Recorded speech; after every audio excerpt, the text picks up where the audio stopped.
Chemistry class 10 के अंतिम पाठ नंबर 5 तत्वों का आवृत्ति वर्गीकरण के बारे में अध्ययन करेंगे। देखिए, सबसे पहले पूछा जाता है तत्व क्या है।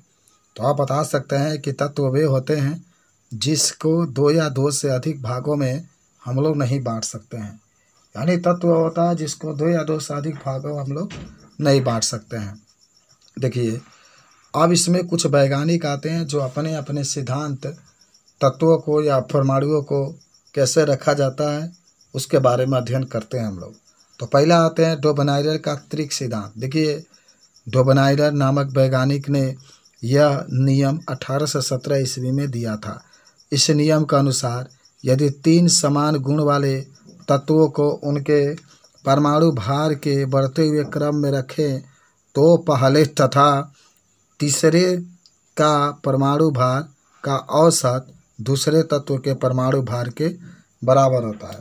तो ये बात देखिए, जब ट्रिक की बात होती है ना, तो जो पहला और तीसरे का औसत परमाणु भार होगा वह दूसरे के बराबर होता है। उदाहरण के लिए देखिए, ये नेपाल, पाकिस्तान, ऑस्ट्रेलिया है, इसको भी आप बता सकते हैं। ये देखिए, कैल्शियम, स्टांटियम, बेरियम, इसको भी बता सकते हैं। क्लोरीन, ब्रोमीन, आयोडीन, ये भी ऐसा परमाणु भार लिखा गया है। इसी को द्रव्यमान, परमाणु द्रव्यमान भी कहते हैं। और यहाँ पर lithium, sodium, magnesium, lithium, sodium, potassium भी बता सकते हैं।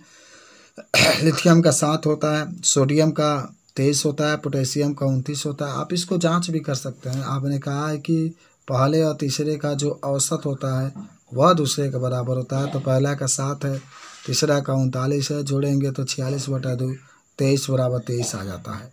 उसके बाद से देखिए, एक और वैज्ञानिक आते हैं जिनका नाम होता है न्यूलैंड का अष्टक नियम। आप इससे बता सकते हैं कि न्यूलैंड के अष्टक नियम में न्यूलैंड के अनुसार जिस तरीके से संगीत के स्वर के पहले और 8वें अक्षर में समानता होती है, उसी प्रकार यदि तत्वों को उनके परमाणु भार के बढ़ते हुए क्रम में रखें तो पहले और 8वें तत्व में समानता पाई जाती है। ये न्यूलैंड ने बताया था। और आप उदाहरण में भी देख सकते हैं, सा, रे, गा, मा, पा, धा, नी, सा आता है, लेकिन सा यहाँ पर आ जाएगा। अब आप तत्व में लिखते हैं तो हाइड्रोजन, देखिए, हीलियम निष्क्रिय गैस को छोड़ देंगे। Hydrogen, lithium, barium, boron, carbon, nitrogen, oxygen, fluorine, sodium, magnesium, aluminium, silicon, phosphorus, sulphur, chlorine, potassium, calcium, strontium, titanium, manganese और आयरन को उसने रखा था। तो उसके बाद से आगे जब हम लोग बढ़ते हैं तो एक और चीज़ आता है, पूछा जाता है कि न्यूलैंड के अष्टक नियम की सीमाएं। तो देखिए, पहला बता सकते हैं कि यह नियम केवल कैल्शियम तक के परमाणु भार वाले तत्वों को वर्गीकृत कर पाता है। इसके बाद वाले तत्वों को और प्रथम तत्वों को समानता प्रदर्शित नहीं करता है। दूसरा बता सकते हैं कि न्यूलैंड ने माना कि केवल 56 तत्व ही संभव हैं, अन्य तत्वों का आविष्कार नहीं हो सकता है, जो कि गलत है। अभी तो 1 से 18 तत्वों का खोज हो चुका है। और न्यूलैंड के तीसरा बता सकते हैं, न्यूलैंड के अष्टक में कुछ ऐसे भी तत्व हैं जिनके गुणों में समानता नहीं पाई जाती है। तो यह भी नियम गलत हो गया। उसके बाद से डोबनाइरर के वर्गीकरण की सीमाएं जो अभी हम लोग पढ़े थे, तो पहला कह सकते हैं, उस समय ज्ञात सभी तत्वों का वर्गीकरण डोबनाइरर के त्रिक के आधार पर नहीं हो सका था। ये इसका सीमाएं था। दूसरा कह सकते हैं, डोबनाइरर केवल 3 तत्वों के त्रिक को उस समय पहचान सके। यही कारण है कि डोबनाइरर के त्रिक की मान्यता प्राप्त नहीं हुई। ये भी बता सकते हैं आप यहाँ पर। उसके बाद से आगे जब बढ़ते हैं तो आता है मेंडलीव के आवर्त सारणी का नियम। याद करो, मेंडलीव का आवर्त सारणी में बता सकते हैं कि तत्वों का भौतिक तथा रासायनिक गुण उनके परमाणु भारों के आवर्ती फलन होते हैं। अर्थात मेंडलीव ने आवर्त सारणी में तत्वों के परमाणु भार के बढ़ते हुए क्रम में रखा था। ये बता सकते हैं कि मेंडलीव ने जो अपना आवर्त सारणी बनाया था उसमें तत्वों को परमाणु भार के बढ़ते हुए क्रम में रखा था। आगे जब बढ़ते हैं तो एक आता है कि मेंडलीव के आवर्त सारणी के लक्षण, क्या क्या लक्षण थे, क्या क्या इसके गुण थे मेंडलीव के आवर्त सारणी के। पहला कह सकते हैं कि मेंडलीव के आवर्त सारणी में तत्वों को परमाणु भार के बढ़ते हुए क्रम में रखा गया। दूसरा कह सकते हैं समान गुण वाले तत्वों को एक पास रखने का प्रयास किया गया। तीसरा, आवर्त सारणी में 12 क्षैतिज पंक्तियाँ थी जिन्हें आवर्त कहते हैं तथा 9 ऊर्ध्वाधर पंक्तियाँ थी जिन्हें श्रेणियाँ कहते हैं। उसके बाद से आप एक और बता सकते हैं कि इस आवर्त सारणी में हल्के तत्वों को पहले तथा भारी तत्वों को बाद में रखा गया था। तो ये था मेंडलीव के आवर्त सारणी के कुछ लक्षण।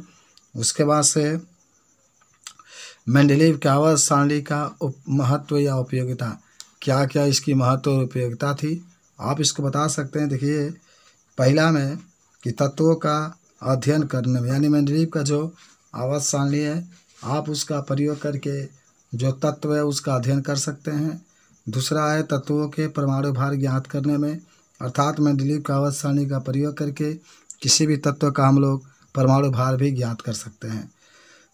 तीसरा कह सकते हैं नए तत्वों का खोज करने में, यानी मेंडलीव के आवर्त सारणी का प्रयोग करके हम नए तत्वों का खोज भी कर सकते हैं।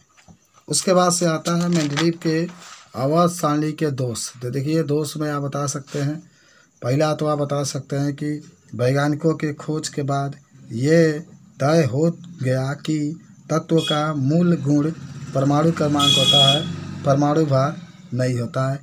यह भी एक दोष था।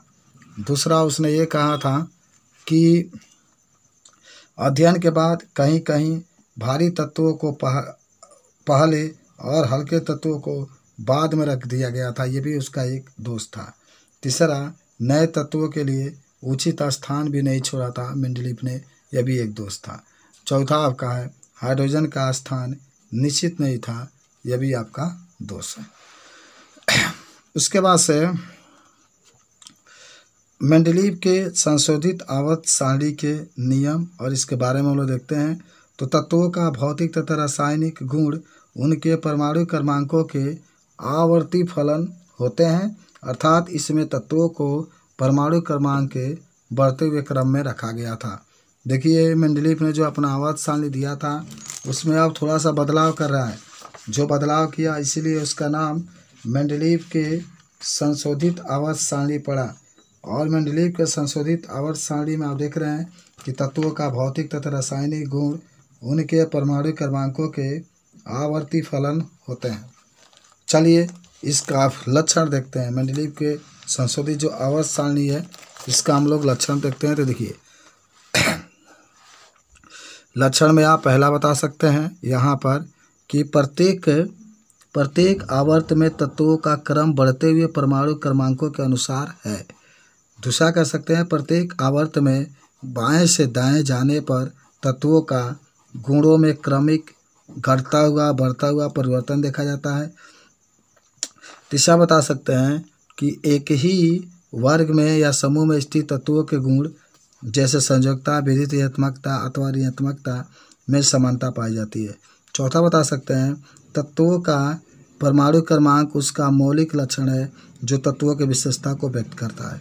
सारणी में किसी तत्व के स्थान वर्ग के अनुसार उसके गुणों की बताई जा सकती है। यानी मेंडलीव ने यह कह दिया कि जो तत्वों का संशोधित में तत्वों का जो मूल गुण होता है उसका परमाणु भार नहीं होता है, जबकि परमाणु क्रमांक होता है। और आप ही आपने देख रहा था कि मेंडलीव के इसके पिछले वाले में मेंडलीव ने अपने आवर्त सारणी में तत्वों को परमाणु भार के बढ़ते हुए क्रम में रखा था। देखिए, यही है मेंडलीव के जो आवर्त सारणी है उसका ये फोटो।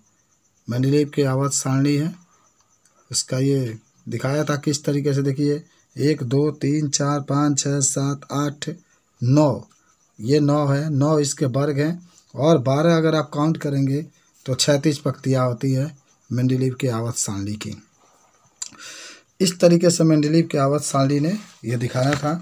उसके बाद से आगे हम लोग बढ़ते हैं तो आता है मेंडलीव के आवर्त सारणी की सीमाएं। क्या क्या मेंडलीव की आवर्त सारणी की सीमाएं हैं उसके बारे में देखते हैं। तो पहला है कि आवर्त सारणी में हाइड्रोजन का कोई एक निश्चित स्थान नहीं था। यानी मेंडलीव के जो आवर्त सारणी था उस आवर्त सारणी में हाइड्रोजन का कोई निश्चित स्थान नहीं था।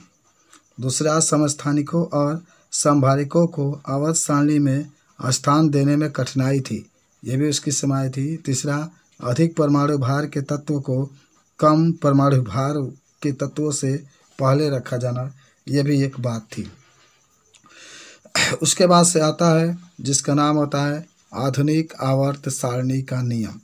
तो आइए देखते हैं आधुनिक आवर्त सारणी के नियम में तत्वों का भौतिक तथा रासायनिक गुण उनके परमाणु क्रमांकों के आवर्ती फलन होते हैं। यानी तत्वों के भौतिक तथा रासायनिक गुण उनके परमाणु क्रमांकों के आवर्ती फलन होते हैं। यानी ये बात बता सकते हैं कि तत्वों का जो भौतिक और रासायनिक गुणधर्म होते हैं उसके आवर्ती फलन होते हैं।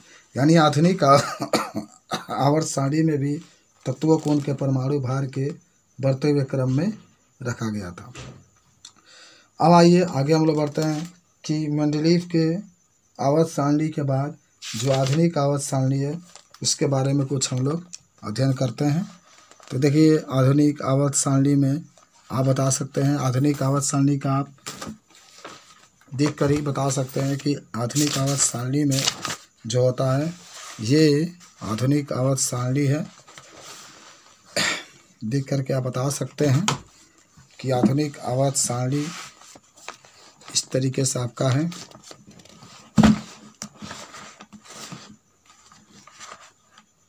पूरा आपका एस ब्लॉक ये है, ये डी ब्लॉक है, ये पी ब्लॉक है, नीचे वाला यह ब्लॉक है।